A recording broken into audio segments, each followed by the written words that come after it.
the Word of God. But there's going to be different ways that different people do this and different routes you take to get to the conclusion of a changed heart, a changed behavior. So as we throw things out and we develop ideas, and then I put stuff on the screen that I came up with, that doesn't necessarily mean that you were wrong and I was right. There's different paths for us to counsel. But like I said, the Word of God is unchanging. God is unchanging. And that's the reason why that can work that way. Now, these scenarios, I have 6 of them. The first 3 are going to be coming from the notes and the worksheets that we had throughout the class. So you'll be somewhat familiar with the scenarios, but you probably won't remember the exact scriptures and some of the things that we went through. So that's an opportunity to kind of warm up there. And then I have 3 that I just came up with this week that we'll walk through as well and see where we go. So let's walk through this. First, there's a 45-year-old husband who blows up on his wife when she confronts his daily drinking. Okay? 45-year-old husband. He blows up on his wife when she confronts his daily drinking. So what kind of questions might you ask this husband? He's actually coming into your office, or he's sitting down for coffee. Maybe you're a couple and they're in your life group and they're like, hey, can you come over and have dinner? And they're just bringing this up. What kind of questions would you start to ask?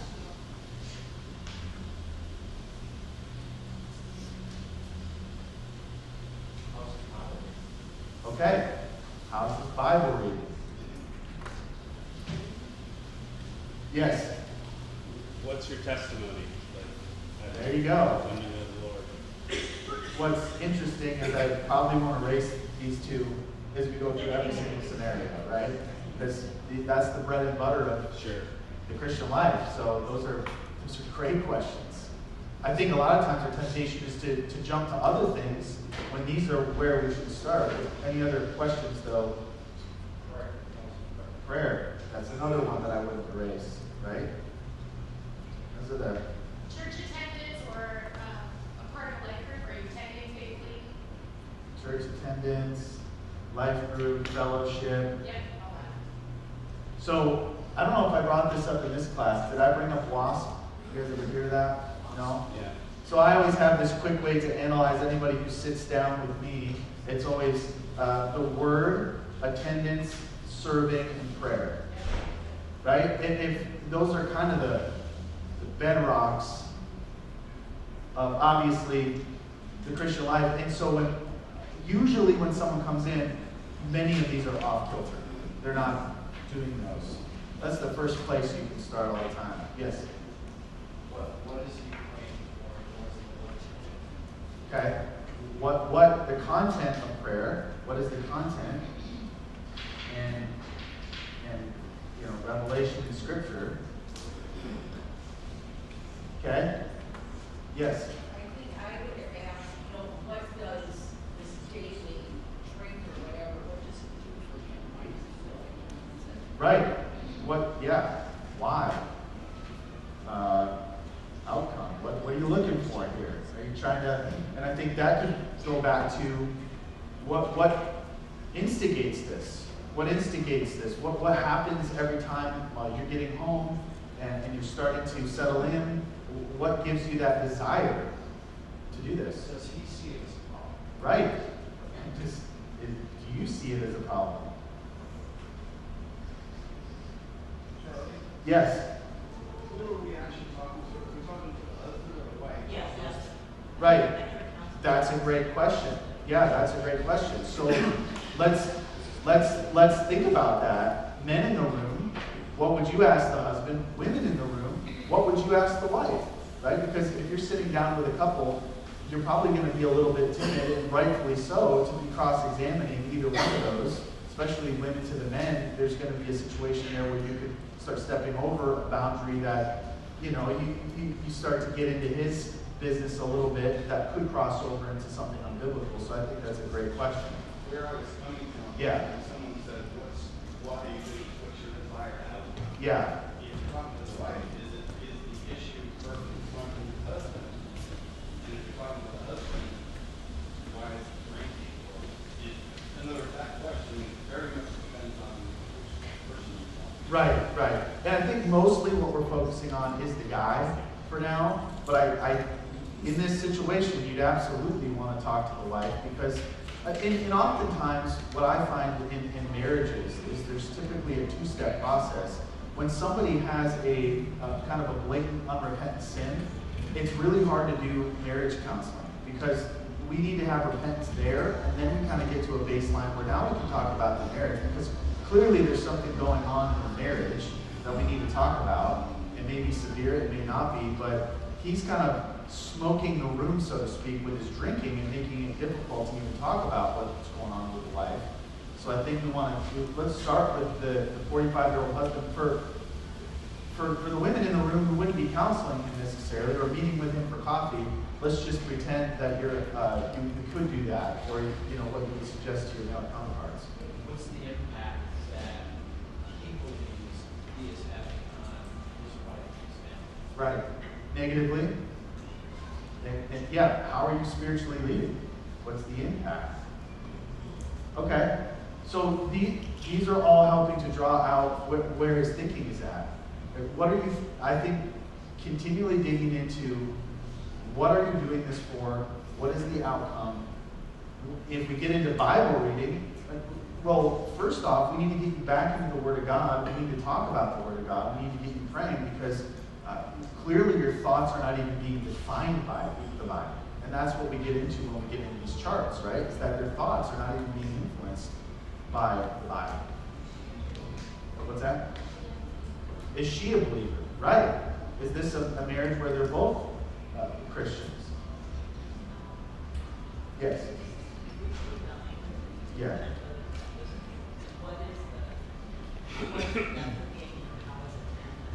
Right. What is the level? How severe is the anger? Like, is this guy hitting his wife? Is this guy punching holes in the wall? Is he just exploding verbally? Is he just slamming the door and going for a drive because he's shutting down? Those are great questions to ask. We have to know that because we need to eventually deal with that. Yes?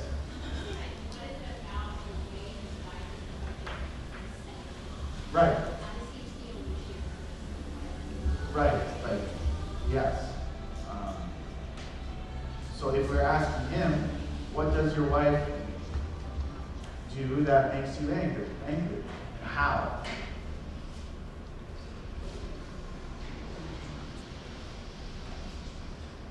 How is she going about it? Not that gives him an excuse to be acting on anger, but that at least helps us to start to diagnose what's going on in his heart. I would ask, how, do you feel loved by your wife? Do you feel loved by your wife? Yeah. Sometimes, anyways, yeah, that's what I would. Yeah. Do you feel loved by your wife? Now, a couple of other things. You want to get really logistical, that's the word to use here, as well in these situations. When did this start? Did it start this severe? What's the progress been? Going all the way back to the inciting incident way back in the day, has this been going on for 10 years? 10 months? What happened there? Oh, okay. You say it happened 10 years ago. That's how old your oldest child is. There's something to look into, right? This family dynamic changed 10 years ago. Did that change the intimacy in your marriage? Did that change your communication? Did that, you're starting to get into a lot of that kind of stuff that will help you at least unpack the reality of what's going on.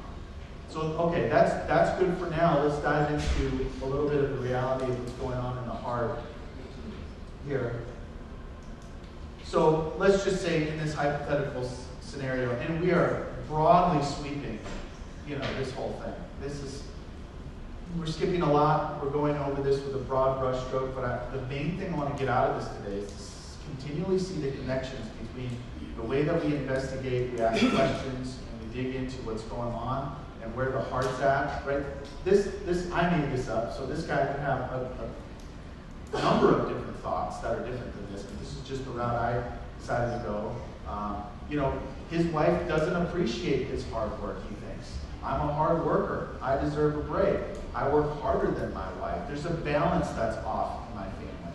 And maybe it does trace back to when the kids was first born, and she quit her job and was a stay-at-home mom. Now he resents her because there's a misunderstanding and miscommunication between all that. So he's focusing on himself, right? What do you think are some of the scriptures that, are there any scriptures you can think of to redirect his thinking about this? Yes? Yeah, Ephesians 5, honestly. That's actually what I was thinking. Right. What's your feeling when you want marriage? How would you Right. What do you think a marriage is supposed to be? Yeah. Because he says, well, my wife submits to me and I get what I want. Like, okay, we have to redefine what you believe about marriage. That's not the totality of marriage. So any other scriptures? Yeah, you always go to these. And Ephesians 5, 22 through 33 is always going to be a passage. Yes, Lynn? What about even directing him to, in order to be more like Christ, Jesus came to serve, not to be served? Right, yes. You can go to even Philippians, consider others more important than yourself. You could go to a number of passages that are all about selflessness. I mean, you start thinking about conflict, and you start pulling out all the scriptures throughout the Bible that are about the way we should handle it. It's always about our own heart. It's never about, the only time it's about somebody else is when you go and confront them in love and admonish them. But that's still a rescue mission. It's never to just enact justice or vengeance. That's not our job to do. Yes?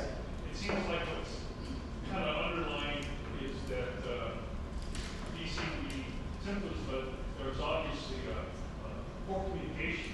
Yeah. And it's got to get to this point where there's got to be that mutual respect to discuss things before it gets to maybe, I'm going to go drink for the, every day kind of thing. That seems like there's an underlying lack of communication. Yeah, and I almost always, when I'm talking to men, there's almost always a discussion about 1 Peter 3:7, because that gets to communication, live with your wife in an understanding way. How are you communicating with your wife and listening to your wife to learn who she is, to understand what her needs are, and communicating well, so there's no mysteries involved in the marriage. So, yes, one more and then we'll go through Well, this. and depending on how these questions, the initial questions can answer, just to build on what Mr. Borshaw said was, what's at heart is what's his name with biblical confusion. Right. Yeah. So that What's his responsibility as a Christian and as a husband who leads? And does he submit to that? Right? A lot of times, maybe a guy like this might be all focused on who's supposed to submit to him instead of who he's supposed to submit to, right? And we got to redirect that it's really humility. So a couple of ideas that I put down. Well, first of all, his desire is, I want to relax. And then his behavior is, I yell at my wife because she doesn't understand that I deserve this drink. She should want me to be relaxed. So he thinks there's a kingdom that he's the king of, and he's not being treated as royalty. He's not being treated the way that he thinks he should be treated. So we talked about some of the thoughts to redirect. First of all, the purpose of man is to glorify God. That's one direction we can take. Hey, why do you even exist? Let's not even talk about the marriage. Why do you even exist? Because I would imagine there's some things going wrong in his job or in other areas of his life. If this is the way he believes the world should work. And then to glorify God, but enjoy him as well. Ecclesiastes 12:13. Right? This guy clearly has a misunderstanding of work because he's comparing himself to his wife, and her work isn't as important as his. He should have an expectation that work is hard, and we need to be sober-minded. It's going to be hard. Stop whining when you get home all the time and complaining. You need to understand, set your expectations. It's going to be difficult. That's okay. And my wife, Philippians 2:3, right? My wife should be more important than myself. I should be tender with my wife as a weaker vessel. And then we've got these other passages we could go to. There's many, many passages we could point him to. Now, his desire, let's just think about it this way. We want him to serve his wife. We want him to be sober-minded. We want him to be a good listener and not angry. So James 1:19-20 is definitely when anyone's struggling with anger in any way and not being a good listener, I mean, that is kind of a linchpin verse in Scripture.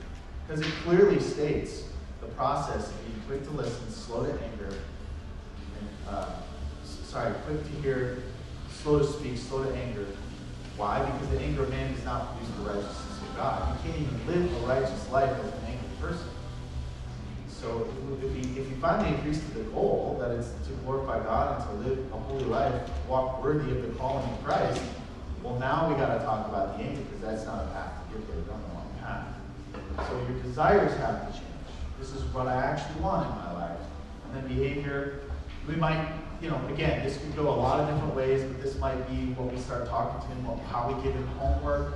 I pray to be above verses before I get home and prepare myself to serve my life on the God by living in an understanding way.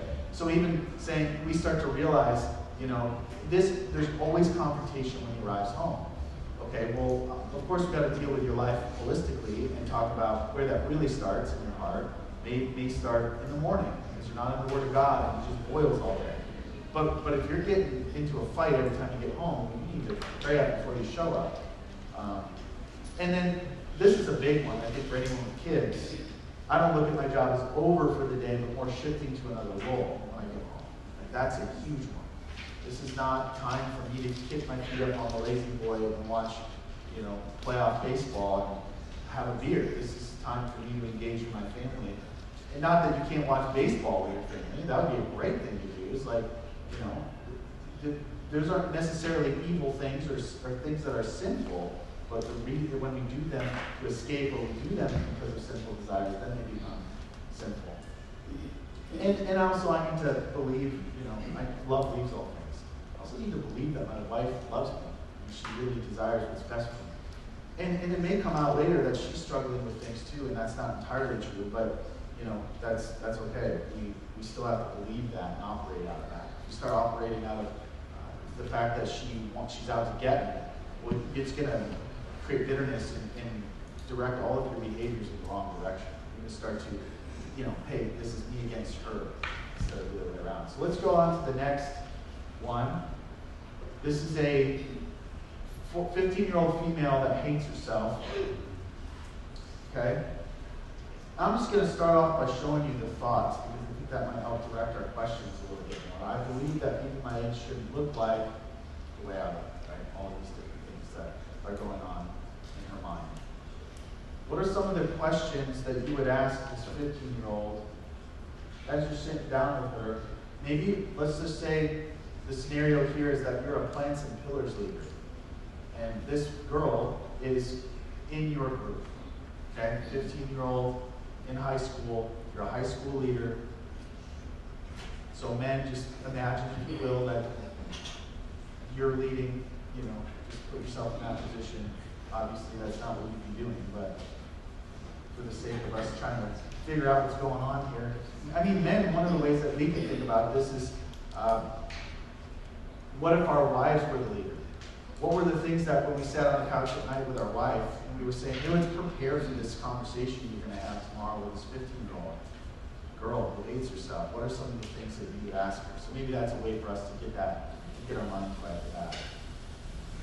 I mean, beyond, let's just assume we're going to go, what's your Bible reading like? What's your testimony? I mean, testimony would be the place to start. If they're not a Christian, well, then what happens? We switch to evangelism. You got to talk about, hey, I understand that you hate yourself, but let's talk about the reality of what that is, because it's really that it's a result of sin. And there's hope for you, because that sin can be dealt with. And you can have a new identity. You can be a new creation that looks forward, doesn't focus on the here and now as much. So testimony, let's just say though that they're a Christian. We're going to engage in actual counsel from the Bible. She does have a testimony, but she's really struggling with focusing on herself and hating herself, and doesn't like it. Honestly, is kind of frustrated with herself and getting really worn down by it. What are some of the things you'd ask other than how to lead in prayer?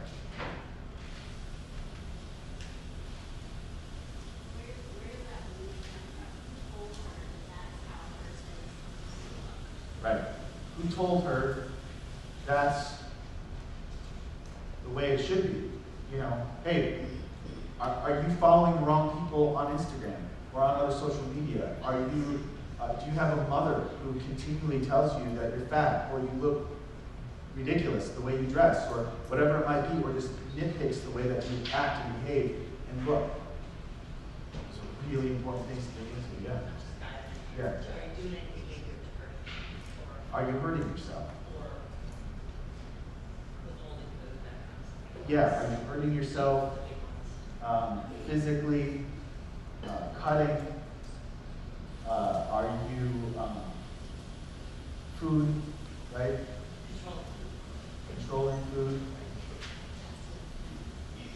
Yeah. When did this start? That's a question, by the way, you always have to ask. You always have to find out, when did this start? Because a lot of times, good point there, if you find out where it started, you can start to dig into where the beliefs started. The thoughts in the mind. Where were those starting at? I mean, for me, when I was a kid, I told you I had a lot of problems with this. And it started with kids saying things on the playground. And so if someone knew that, they could start to ask me what they said and start to point me to scripture that would show the lack of weight that those boys and girls had in my life. And also that I was created in the image of God, and that everyone is unique and different, and all these different things. But ultimately, that my identity is in Christ. It's not in the way that I look. And I wasn't a Christian at that age, but if I was, that would be a good way to direct me, among a number of other things. But yes, any other questions? Yes? I would want to know if she's sought after help with what you do. Yeah. Have you had help before? If you go to our biblical counseling forum, people reach out to us to do biblical counseling. It's one of the questions we always ask while they're filling that out. Where have you gone in the past to get help? Because you might find they went to a secular counselor, a psychiatrist, or somebody like that, and they've gotten a lot of bad advice from that person. But they are a trusted authority, and so it's really hard to back that down for people because they gave me pills, or they told me this, or they said this. Now you've got to undo some things in their thought life that are maybe a little more grounded in there. Yes?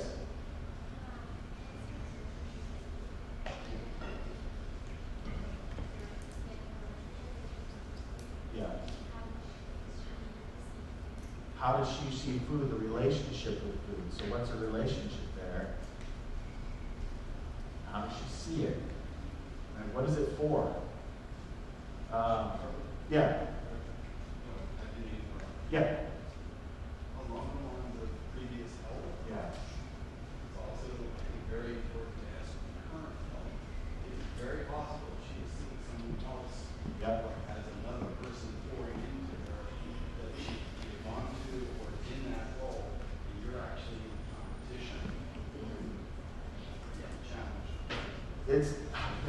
That's so good because that happens so often. And sometimes the mistake that I make if I'm meeting with somebody is I don't get to that soon enough.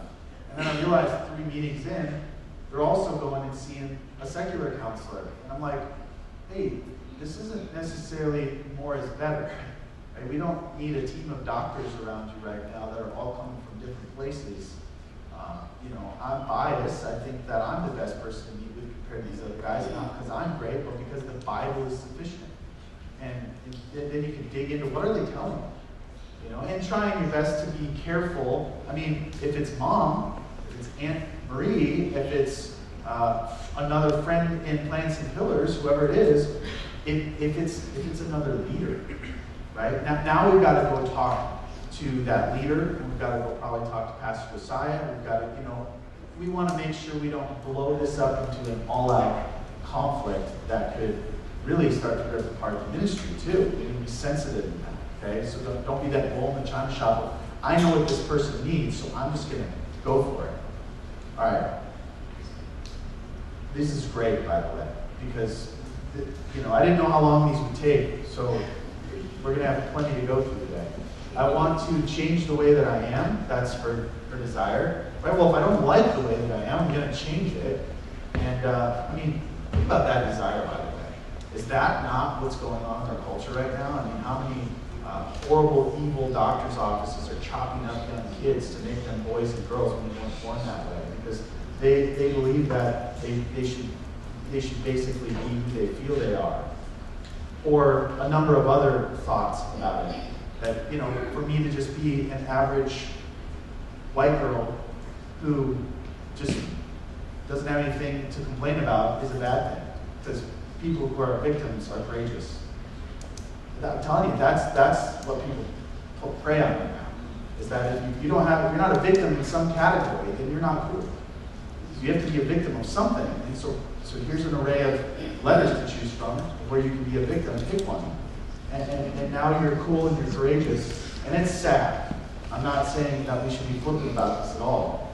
But that creates in them a desire to change the way that I am and to be a part of a different community. Right? And then I spend a lot of time looking at myself in the mirror. I obsess over how I was. I talk to myself negatively. I can cut myself. I can eat. I can be bulimic, be anorexic, whatever that looks like. So we'll just go through this one quickly. I believe that God created me with the attributes He saw fit. I'm created in the image of God. And that's an easy place to start. I'm created in the image of God. This is a Christian. This is someone who should really believe in that. And really meditate on that I'm created in the image of God. What an amazing thing. And we are not a body. We are a soul. That's another thing to point into. Our soul is eternal. Our body isn't.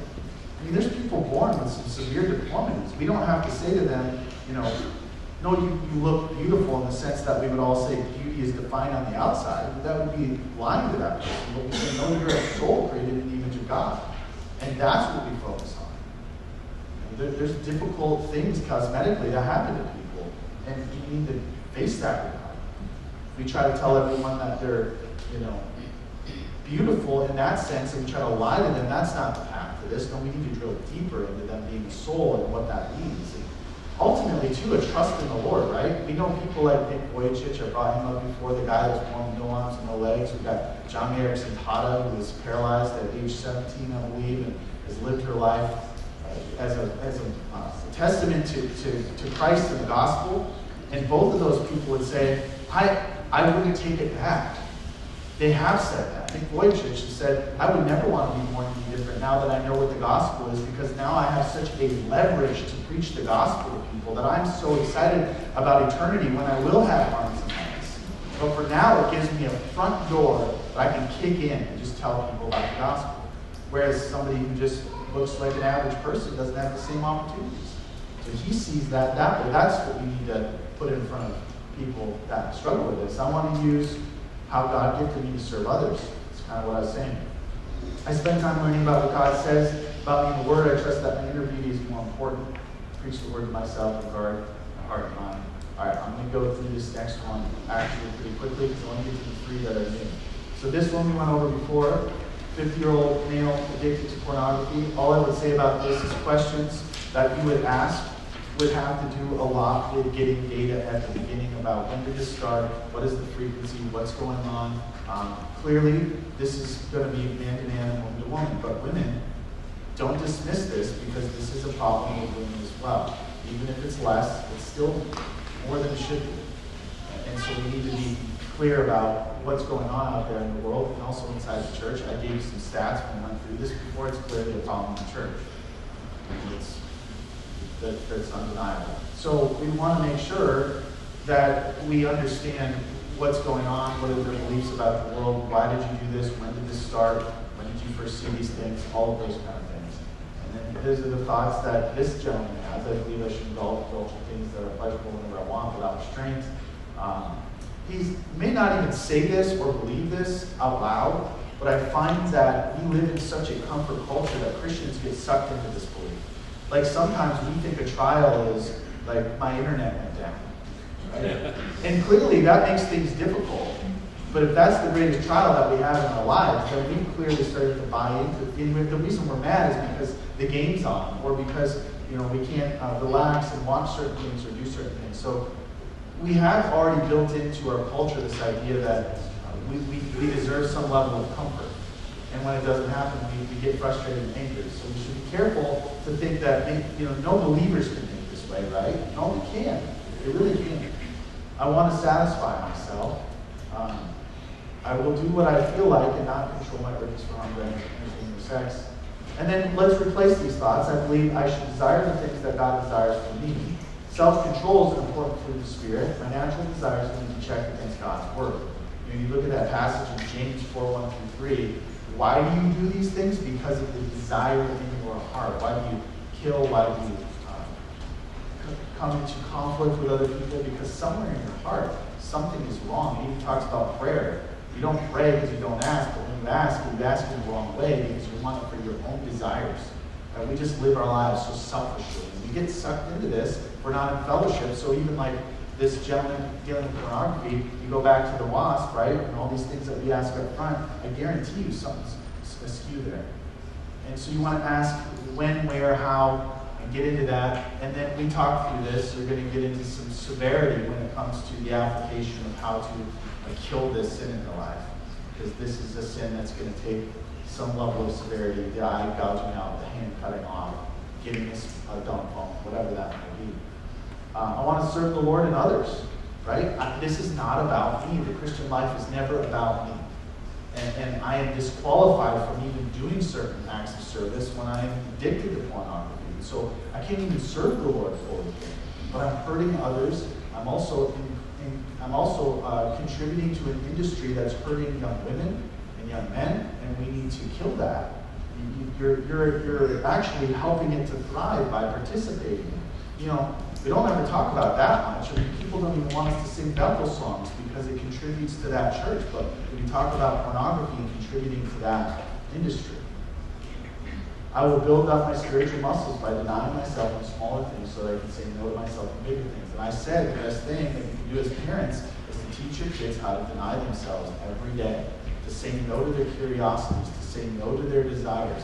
Our children should be walking through their lives, not getting what they want most of the time. And that's just the reality, because what they want is usually off limits compared to the rules from our house. And if you raise a child, teaching them to build these muscles, well, they're going to have a greater opportunity when they leave your house or they get a smartphone or whenever that would be to deny themselves in that way. So let's dive into these new ones. 22-year-old male, depressed, tired, and paralyzed. Okay? A lot of people at the crux of their big decision-making years, maybe they're thinking this is the time for me to get serious personally. 22 is a bit old, right, for this. We should be seeing this at a younger age, but this is the reality of our culture. Is that this could easily be 27 in a lot of homes, right? This is the time for you to go out and be a man. Really? I mean, let's back this up a little bit. Like Pastor Bruce Blakey said, there's only two people in the scriptures. There's children and adults. That's it. And Mary and Joseph would be in plants and pillars. We need to see the reality that people need to grow up a lot. So that's on us as parents, but we also get people like this they're going to come to us. We need to ask them questions, be compassionate, and direct them back to the truth. So I believe that I should wake up and feel excited about what I do every day. If I don't have a passion or energy for something, it's not worth doing. That's another bill of goods that's been sold by the world. And so what would we ask this gentleman? What are some of the questions we'd ask? Who taught? Where'd you learn that? Tell me how you spend your day. I'll give you, I guarantee video games are going to be in there somewhere. That's a big problem. It's a big problem. Walking through your day. Yeah, walking through your day. I have hot takes on video games. So you probably noticed that already. Walking through your day.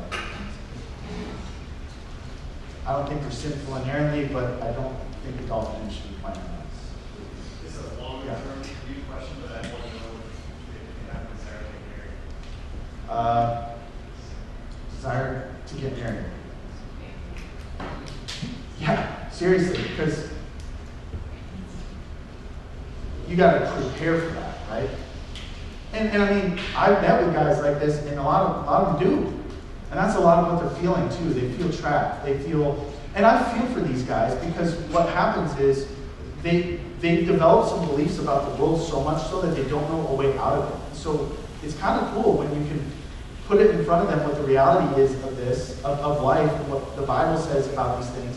And they immediately kind of get illuminated and go, awesome, and respond to it. Right? Because they've never been really sat down and told, no, that's not true.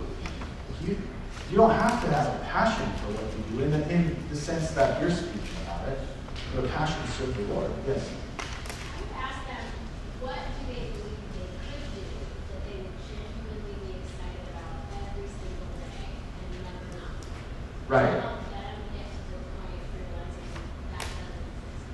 That's a great point. Well, what is your ideal? What is that? Like, what does a success look like for you? What is that? And you're right. Almost every time I met with somebody and I talked to them about this, they don't know. Because at the heart of it, you know how you can diagnose someone who has discontentment? They don't really know exactly what they want. All they know is what they don't want. And usually, if you put it in front of them to say, well, define me the exact situation that would make you happy, they don't know how to do it. And to build on that, what do you believe, or what plans do you believe God has for you? Right. What does God want for you? Right? What does He think God wants for you? Right? We'll get to what God wants for you. But what do you think? What do you think God wants for you? Okay, a couple more. Yeah. So, if you asked their Bible believers, let's say that they grew up in the church and in the Word all the time, Yeah. could you possibly ask them what are your biblical what's your biblical argument for what you believe, and then I'll give you a biblical argument for Yes. denial and doing the things that you need to do and working hard and doing things that Start doing home. Yeah, exactly. No, that's great, because if when you see somebody is really defending their position, right? They say, I don't like the way my life is, I want a different outcome. But then you start to say, well, what if your thoughts are wrong? And they start to dig in. Well, then you can start to say, tell me biblically how you got there, right? Well, how are your thoughts defined biblically? And see what they say, and then you can correct it. I think it's a great. I mean, that with anybody you're sitting down who really is stuck in their position and not wanting to make the necessary changes to see the outcomes they're looking for, then that's a great path. Okay, a couple more, or one more. I think there's a challenge for all of us. Facts and feelings don't combat each other well. Right. So you can lay out a logical argument, explanations. Right. It doesn't change the way they feel. Right. So you have to understand, are we dealing with feelings, trying to combat them with truth and facts, or are we dealing with the underlying reasons for their feelings that need to be underpinned by truth and facts? Right, and I think that's a lot of what we do in any kind of biblical counseling is, okay, your feelings are up here. What is determining those feelings? Because if we start to just attack their feelings, we're also missing the mark. We got to get down to that core of what even got you here. A lot of times that's associated with desires, your affections, your desires. What are you feeling? What are you trying to run after? And that's why thoughts is above desires, because we have to get to where their thinking went wrong to get them to that place of emotion. And you might dig in and find this person watches a ton of YouTube, and they love the idea of being a YouTube star, or finding the easy path, so to speak, and making money without working really hard. Or you have to love what you do, right? So maybe you make them watch a couple hours of Dirty Jobs or something as part of their homework. You get a little education from Mike Rowe. Mike Rowe can't stand that, if you've ever heard him talk about that, this idea you have to be passionate about what you do.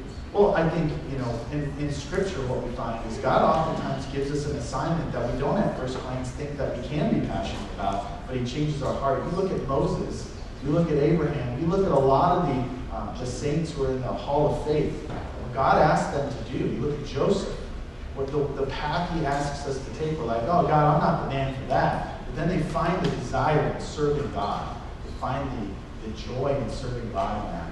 They change their mind. I want to keep searching until I find the perfect situation. I'll make me happy, get me excited, wake up each day. That's why there's 28-year-olds living in basements all over the country, because they're never going to find that. Right? They're holding out for the silver bullet, and it's not going to happen. And us as parents oftentimes need to be more bold in that and say, well, you need to leave here, or you need to pay me the same thing you would pay me to live somewhere else, to force them to go get the job they don't like to get on the path to reality. So I am unmotivated and depressed. I'm paralyzed by indecisiveness and tend to overthink what I should do next in life. And there's a great book by Kevin DeYoung, Just Do Something. That's great to give to people in this. They talk about God's will, and oftentimes there's two choices we have, and we always hem and haw over God's will. And oftentimes God doesn't step into that. He gives us this opportunity to choose those things. A Of course, God is working in that, but he gives us this idea that we can choose something that really, ultimately, doesn't matter. Live here in this state, live here in this state. Hey, wherever you go, go serve me. And there are some sinful and non-sinful choices, and that's where we have to step in and help people do the biblical thing. But oftentimes, I would say 99% of the choices we make when we wake up and walk through the day are just between better and best, or just between two good choices, or we just have to make a choice and live with it. And in hindsight, we might look back and say, well, if I didn't make that choice, that wouldn't happen. Well, that's where we have to trust God's sovereignty. That's where the mystery of God comes in. Is that we do have choice, and we're responsible and culpable for our choices, but God is working all things together for good for those who are called according to his purpose. I believe that God created us to do work for him and enjoy it. So get him back to the theology of work. Work existed in the garden before the fall. Now it's harder because of the fall. We're going to work again in heaven. This is a big deal. We need to work for the Lord. And he's going to give us assignments based on how well we did in this earth. And we point them to those things. This is training ground to serve God for all of eternity. I must choose to be joyful and see things from God's perspective, not my own. I want to serve God and glorify God no matter where I find myself and no matter what I find myself doing. And then his behavior. I'm motivated by what the Lord is going to do more than the outcome, my own actions. It frees you up to just do stuff. I make decisions to move forward once I've wisely thought through the decision, even if I'm not totally certain how things will go. You give someone a checklist. You can say, go talk to 3 wise Christians, right, in your life. You should have those guys in your life. Go talk to them, pray about it, read Scripture, and then make a choice based on the evidence you have. The best educated guess that you have based on biblical wisdom that you sought out. That's it. Move on. Okay? That's one way that we can deal with this. Okay, a couple in their 40s with 3 kids, toddler and up, they're not engaging in church. This is severely hypothetical. Okay?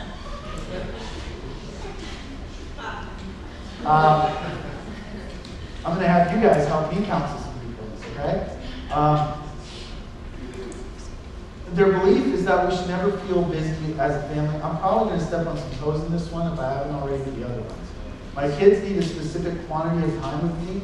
What will refresh us is the most is time away from other people as a family.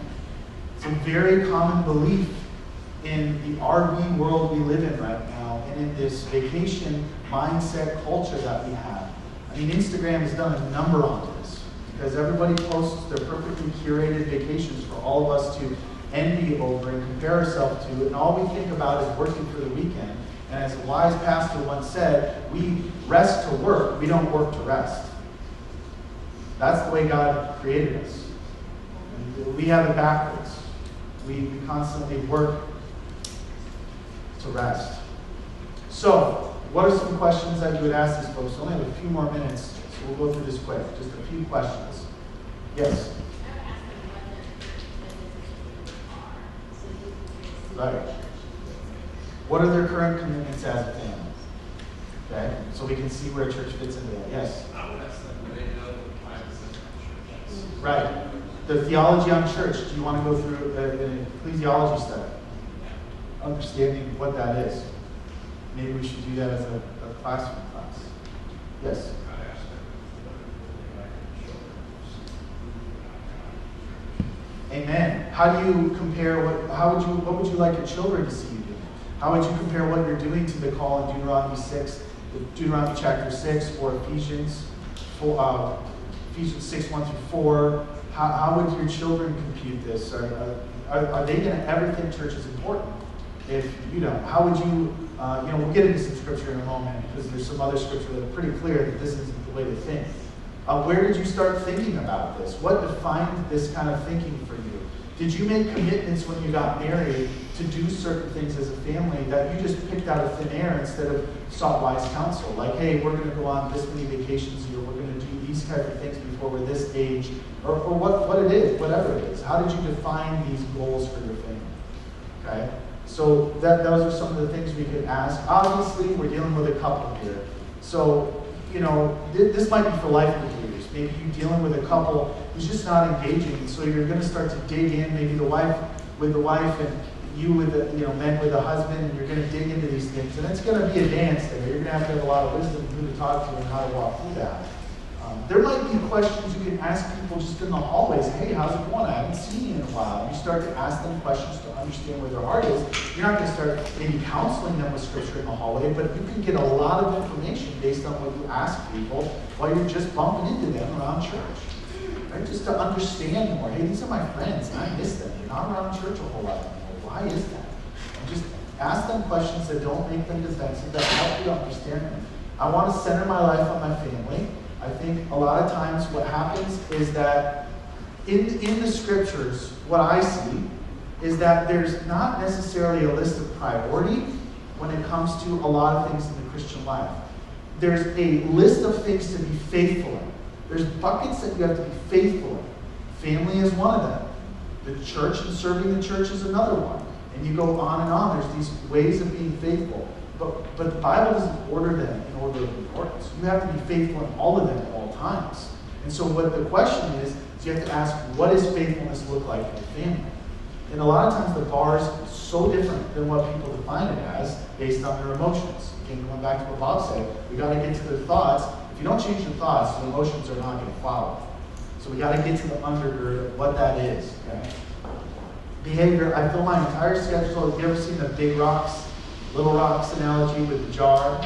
Yeah? If you put the big rocks in last, you can't fit as much stuff into the jar. Well, I kind of thought of that when I put this down. I fill my entire schedule with time alone with my family. Those are the big rocks. I'm putting those in first.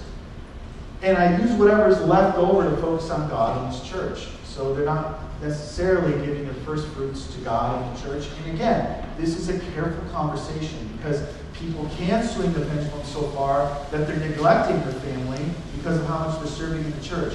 Honestly, though, I don't see that as big of a problem, really rarely. I think people have convinced themselves that that is more of a problem than it is. See, burnout typically happens when you're serving the Lord for your own purposes, trying to earn favor with the Lord. When you're working really hard for the Lord, and I know a lot of people who do that in the church. I know our staff does, the pastors do. You're working really hard for the Lord. If your motives are in check, you can work hard. You can expend yourself. Be tired every single day when you put your head on the pillow. When you start to slip into, I'm going to build my own kingdom and I'm going to get attaboys from other people, yeah, that's when you start to hit that danger zone. You're going to redline and burn out. But oftentimes what I find is people have such a fear of that they've swung the pendulum so far the other way that they are not going to engage in what they would consider really difficult ministry, being really tired and worn out from ministry, which I think is the model in Scripture. So, and we can, as we're going to see, we can do this with our families, right? So let's go through the thoughts. I believe forsaking the assembly is a sin, first of all. So what does that look like? I should be more concerned, and what that should be defined by, if they're confused, go talk to your pastor, because they're set up as the authority over the church to shepherd over you in your soul, and they're concerned about that. If you're confused about what faithfulness to Hebrews 10:25 looks like, go get some wisdom on that. And they'll talk you through it, what they think that looks like here for you. Already they're siloing themselves, and so they need to break out of that. I should be more concerned with my children's holiness than happiness. That's a big one. Right? That goes back to what Wayne was saying. Right? What do your children think about this? Well, I'm concerned about their holiness more than their happiness. Their joy should come from the Lord. That's a choice. I should be someone my children can imitate regarding how I interact with the body of Christ. That was Wayne too. And I and my children need to pour into others and be poured into. Like Pastor Ben said, you're a fountain. Right? If you're in Christ, you're a fountain. Let your kids see the trust in that. Let your family see that you trust the Lord to constantly fill you when you're tired. And then I want to center my life on God and His church. Trust that by doing so will bless my family the most. Oftentimes, putting those big rocks in, serving the Lord in specific ways in the church and going out from that, it actually does more for your family than a vacation. Vacations are important, rest is important, but again, when we rest to work, there's a time when we all have to say time out. I have been working hard. And a vacation should make sense. Everyone should look at you and go, hey, enjoy that. You've been working hard. Not like, oh, again? Oh, wow. Do you even have to store your RV, or do you guys just keep taking it out? All right, I focus on God and His church with my family, knowing that they will be most refreshed and blessed by obedience and doing what God says is best. I think this goes back again to raising disciples in the home. I think you hit it on the head. Because I think our children oftentimes become the focus of this. So we want to redirect them back to this. But again, very nuanced. I say some bold things from up here because you took a class in biblical counseling. My tone up here is definitely different than what I am sitting down and talking to with people. This might take months to unpack with people and just being very winsome and nurturing that conversation with prayer and kindness and tenderness. We can never be unkind and not tender, yes. So for this specific example, is this something that you would like coming to counseling with this problem, as opposed to like the husband who's angry at wife or like girl that needs or something? Right. Is it like, oh, this is an issue they're coming for help for, or is this something that is like, oh, we're talking to them and we see red flags and Right. we counsel this happening? It's a great question, and yes, I think it's more the latter because what we're dealing with here is more. I would say the scenario is this is a couple we're probably engaging with on just a normal one another relationship, or we're a life group leader and they're not coming around a whole lot, so we're engaging in. And ultimately, what we're concerned with is their heart. We're concerned for them. We're not taking it personally that they don't come to church. That's not my bent either. I'm not mad because we need to have our numbers be more in Compass Bible Church. No, I'm sad and I have compassion on people because I go, this is what you need. A lot of the things that you're saying over here that you're dealing with and you're frustrated with and you're concerned with, you could solve by being engaged in church. And I long for that for you. As a shepherd of the church, I long for that for the hearts of those who are not engaging in that. So yes, I would say more so. Usually this is something that, you might have somebody coming to you and being like, hey, we don't know what to, I did have a couple at one point say, we want to engage in church more, but we know we can't do that without foregoing some of these things. We don't know if that's right. And so then they want wisdom on like, is it okay for our kids not to be in sports? Is it okay for our kids to not do these things? Because they truly don't know. And they want that counsel. All right, I'm going to just go through this really quick. 30-year-old male hurt by another congregant, and they are bitter. They're coming to you and they're saying, hey, I'm really struggling with anger. I don't know what to do about this. Here's their original thought. I believe that I deserve to be treated with kindness and respect. I should make right what is wrong. I can't forgive those who aren't repentant. And then I want to talk about my issues with this person, with other people, sit in self-pity, take my pound of flesh. I think about how this other person has offended me often. I ignore this person at church. I feel unsettled and anxious. So oftentimes when somebody doesn't know what the right next step is to seek reconciliation with somebody, they want to, but they're also kind of, they're mad, and they want to deal with that too. They want justice, okay? And so I believe we got to redirect them to a few things. I must look at my own sin first. I must pick up my cross daily. I must think of others as more important than myself. I must love and serve my enemies. I must forgive radically. I must overlook offenses when I can, and vengeance is the Lord's. So we need to start there and walk through that with them. And there may be an opportunity with this person to get together with the other people and have some sort of mediation. That would be something I want to do as a pastor and not have you guys doing. Okay, because at that point, there's definitely a problem in the church that needs to get fixed. But oftentimes, when I'm meeting with someone like this, I'm saying, hey, go to them first. And go to them with this kind of heart, this biblical shaped heart. Okay? And then desires, I want to do the Lord's will no matter what it costs me. Reconcile biblically with this person and win back a brother. Trust that this is making me more like Christ.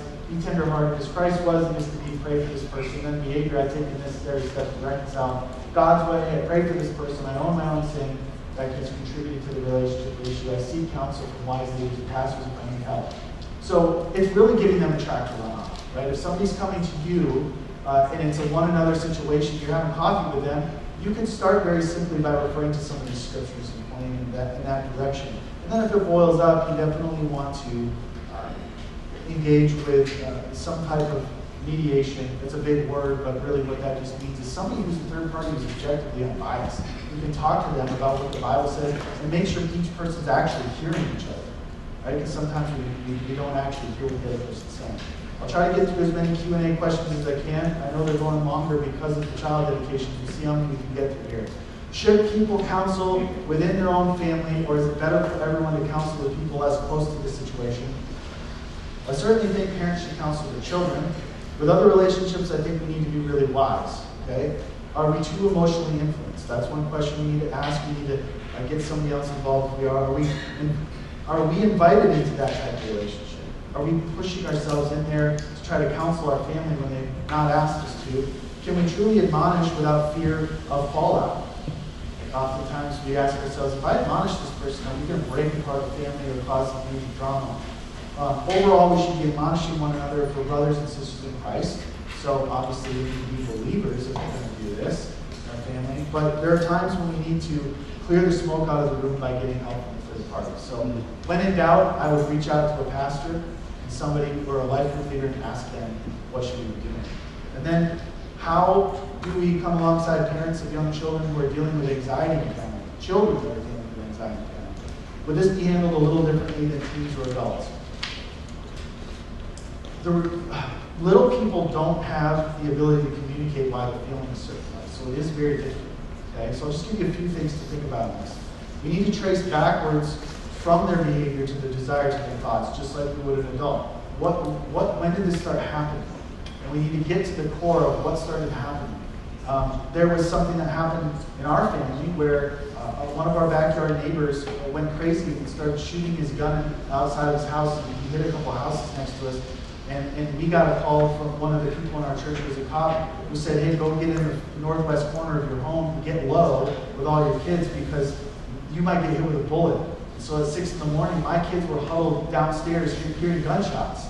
And so that took some time with my younger ones to walk through what they were, why they were doing, like one of our younger ones was doing certain behaviors that were like, where did that come from? Oh, that started when the gunshot thing happened. So we had to start walking that through with them. It took patience, it took a lot of good questions, it took prayer. What was different than a young or older adult? You have to communicate. If you have a child compared to an adult, you have to communicate concepts differently. You have to help them help themselves, guide them into wisdom gently because they don't know how to get there themselves. Okay? You have to discover the core problem for them. If you have a 4-year-old, you might ask them, is this why you're nervous? And they're going to say yes. A lot of kids will say yes to everything. So you have to ask not yes or no questions. You have to be really wise in how you ask questions to dive into those things. So obviously much more complex than that, but I think the basic principle is yes, it's different, but you need to be very patient. You need to get to the core of why they're behaving the way they are. But really, they're still the same in the way that they function. They believe something. My little one believed that this guy was going to do this again. Right? That she would, at any time, was going to have to go into the northwest corner of her home to get low so she didn't get hit with a bullet. That was her belief. Okay, so we had to redirect her to the truth of the Word of God. We had to actually let her know, hey, that might happen again, but here's why you can trust the Lord. Right? And she kept talking about death and what if she gets hit with a bullet, she hopes she dies right away and doesn't suffer. I mean, this is something like a 7-year-old is talking about. So there's things that you've got to walk through there that are very interesting and unique. But you've got to trust the Word of God is sufficient and ask good questions and walk through that with them. And exhibit your trust in the Lord yourself. Right? If we were walking around all scared all day, then they wouldn't have been able to have the trust in the Lord that we're asking them to have. So, yeah, counseling, bringing biblical counsel to young kids. It can be tricky, but we also need to just trust that we have the tools to do it. Oftentimes, I think we throw our hands up and we throw our kids in with like a counselor. That might be the right way to go, to have them meet with a pastor or meet with a biblical counselor, but oftentimes I think we can do a lot of work ourselves in our homes when we get some advice maybe from wise counsel and we know the Word of God in our hearts. So I had a few more questions, but I won't be able to get to them, so let me pray.